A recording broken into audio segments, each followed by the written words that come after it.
في حادثة طريفة تحمل الكثير من الغرابة أنجبت قطة في عمان جروين من صغار الكلاب.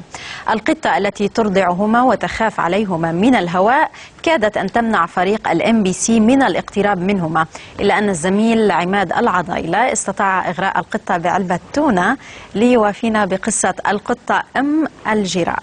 إليكم التفاصيل.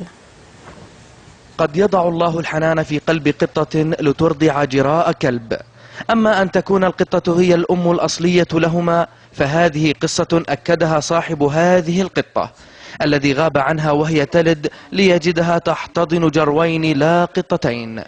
أنا أفكرهن قطط والله أول ما ولدتهن، لما كبرن نشوف هذا سبحان الله على كلب، يعني ما هو مو قطة، هذا كلب. والثاني هذا مو مبين لسه، بس لا هو لا قط ولا كلب. العلم وحتى المنطق يرفضان تزاوج الكلب والقطة لاعتبارات كثيرة، والقطة بحنانها ما تزال تؤكد أنها الأم البيولوجية لهذان الجروان. حتى لو صار حمل وإحنا جبنا الجنين وحطيناه في قطة جنين كلب ما راح يصير حمل، لأنه جسم القطة راح يرفضه.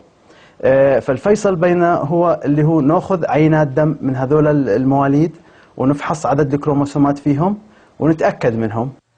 عهد جديد وجسور حنان مدت ما بين ألد الأعداء القطط والكلاب ليمتزج المو بالعو.